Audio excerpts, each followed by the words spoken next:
এয়া আকাশবাণী গুৱাহাটী বিয়লিৰ আঞ্চলিক বাতৰি পঢ়িছো তন্বিতা ভাৰদ্বাজে দেশৰ নিৰ্বাচন আয়োগে আজি অহা 19 এপ্ৰিলত হ'বলগীয়া প্ৰথম পৰ্যায়ৰ লোকসভা নিৰ্বাচনৰ বাবে অধিসূচনা জাৰি কৰে এইটো পৰ্যায়ত 17খন ৰাজ্য আৰু 4খন কেন্দ্ৰীয় শাসিত অঞ্চলৰ মুঠ 102টা সংসদীয় সমষ্টিত নিৰ্বাচন অনুষ্ঠিত হ'ব প্ৰথম পৰ্যায়ত তামিলনাডুৰ 39খন ৰাজস্থানৰ 12খন উত্তৰ প্ৰদেশৰ 8খন মধ্যপ্ৰদেশৰ 6খন উত্তৰাখণ্ড অসম আৰু মহাৰাষ্ট্ৰৰ 5খনকৈ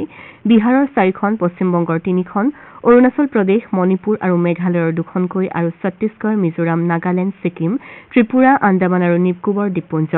জম্মু আৰু কাশ্মীৰ লাক্ষাদ্বীপ আৰু পুডুচেৰীৰ এখনকৈ আসনৰ বাবে ভোটগ্ৰহণ কৰা হ'ব প্ৰথম পৰ্যায়ৰ লোকসভা নিৰ্বাচনৰ বাবে ইচ্ছুক প্ৰাৰ্থীসকলে অহা 27 মাৰ্চ পৰ্যন্ত মনোনয়ন পত্ৰ দাখিল কৰিব লাগিব 28 মাৰ্চত প্ৰথম পৰ্যায়ৰ মনোনয়ন পত্ৰসমূহ পৰীক্ষা কৰা হ'ব এই পৰ্যায়ৰ বাবে মনোনয়ন পত্ৰ প্ৰত্যাহাৰৰ অন্তিম দিন হ'ব 30 মাৰ্চ অৱশ্যে বিহাৰৰ ক্ষেত্ৰত 28 মাৰ্চ মনোনয়ন পত্ৰ দাখিলৰ শেষ দিন ধাৰ্য কৰা হৈছে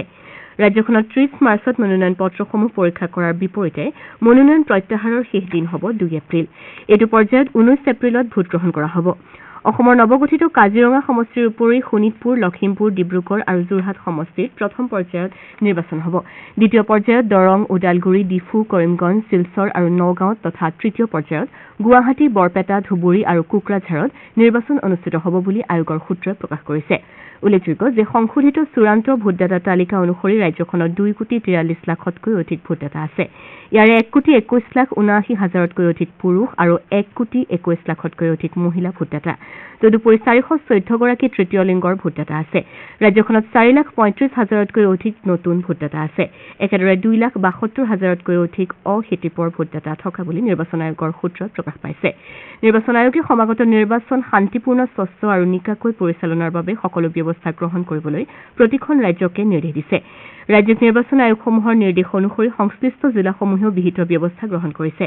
স্পৰ্শকাতৰ অঞ্চলসমূহত হ'ব পৰা যিকোনো ধৰণৰ পৰিস্থিতিৰ মোকাবিলা কৰিবৰ বাবে পৰ্যাপ্ত পৰিমাণৰ কেন্দ্ৰীয় সশস্ত্ৰ আৰক্ষী বাহিনী মোতায়েন কৰা হৈছে জিলাসমূহত সমন্বিত নিয়ন্ত্ৰণ কক্ষও স্থাপন কৰা হৈছে স্পৰ্শকাতৰ ভোটগ্ৰহণ কেন্দ্ৰসমূহত ৱেব কাষ্টিঙৰ ব্যৱস্থাও কৰা হৈছে নিৰ্বাচন আয়োগে দেশৰ লোকসভা নিৰ্বাচনৰ দিন ঘোষণা কৰাৰ পিছতে নিৰ্বাচন সুচাৰুৰূপে পৰিচালনা কৰিবলৈ ৰাজ্যৰ জিলা প্ৰশাসনসমূহে যাৱতীয় প্ৰস্তুতি গ্ৰহণ কৰিছে কামৰূপ মহানগৰ জিলা প্ৰশাসনে নিৰ্বাচনৰ প্ৰতি লক্ষ্য ৰাখি নিয়ন্ত্ৰণ কক্ষ স্থাপন কৰিছে নিৰ্বাচনী আচৰণ বিধি উলংঘাকাৰীসকলৰ বিৰুদ্ধে অভিযোগ দিয়াৰ বাবে এই নিয়ন্ত্ৰণ কক্ষ স্থাপন কৰা হৈছে তদুপৰি যিকোনো ব্যক্তিয়ে 1950 টোল ফ্ৰী নম্বৰত সংযোগ স্থাপন কৰি ওজৰ আপত্তি দিব পাৰিব একেদৰে নিৰ্বাচনী বিধি সন্দৰ্ভত কিবা জানিব লগা থাকিলে 03614084975 নম্বৰত যোগাযোগ কৰিব পাৰিব অভিযোগকাৰীয়ে নিৰ্বাচনী আচৰণ বিধি উলংঘন সম্পৰ্কীয় অভিযোগ তাৎক্ষণিকভাৱে নিষ্পত্তি কৰিবলৈ ভিজিল এপ ডাউনলোড কৰি যিকোনো ফটো অথবা ভিডিঅ' আপলোড কৰিব পাৰিব ৰাজ্যৰ আন জিলাসমূহৰ লগতে বাক্সা জিলাতো নিৰ্বাচনৰ বাবে যাৱতীয় ব্যৱস্থা গ্ৰহণ কৰা হৈছে জিলাখনৰ 944টা ভোটকেন্দ্ৰৰ ভিতৰত 15টা ভোটকেন্দ্ৰ আদৰ্শ ভোটকেন্দ্ৰ মহিলা প্ৰিজাইডিং আৰু পলিং বিষয়াৰ দ্বাৰা পৰিচালিত কৰাৰ বাবে জিলা প্ৰশাসনিক ব্যৱস্থা গ্ৰহণ কৰিছে মহিলা ভোটকেন্দ্ৰৰ কালি অনুষ্ঠিত প্ৰথম পৰ্যায়ৰ প্ৰিজাইডিং আৰু প্ৰথম পলিং বিষয়াৰ প্ৰশিক্ষণত 60 গৰাকী মহিলাক প্ৰশিক্ষণ প্ৰদান কৰা হয় ইয়াৰে 30 গৰাকী মহিলাক প্ৰিজাইডিং বিষয়া আৰু 30 গৰাকী মহিলাক প্ৰথম পলিং বিষয়াৰ প্ৰশিক্ষণ প্ৰদান কৰা হয় জিলা প্ৰশাসনে 15টা আদৰ্শ ভোটকেন্দ্ৰৰ বাবে অতিৰিক্ত মহিলা প্ৰিজাইডিং আৰু প্ৰথম পলিং বিষয়াক প্ৰশিক্ষণ প্ৰদান কৰে উল্লেখযোগ্য যে জিলাখনৰ মানাহ বাক্সা তামুলপুৰ আৰু গুৰেশ্বৰ বিধানসভা সমষ্টিৰ 8 লক্ষাধিক ভোটাৰে এইবাৰ ভোটাধিকাৰ সাব্যস্ত কৰিব ইপিনে লোকসভা নিৰ্বাচনৰ দিন ঘোষণাৰ লগে লগে ৰাজ্যৰ ভিন্ন জিলাৰ লগতে নগাঁৱতো নিৰ্বাচনী আচৰণ বিধি বলবৎ হৈছে ইয়াৰ সৈতে সংগতি ৰাখি জিলা দণ্ডাধীশ জিলা আয়ুক্ত তথা জিলা নিৰ্বাচনী বিষয়া নৰেন্দ্ৰ কুমাৰ চাহৰ নিৰ্দেশ মৰ্মে জিলাখনৰ অস্ত্ৰ অনুজ্ঞাপত্ৰ থকা সকলো লোকক তেওঁলোকৰ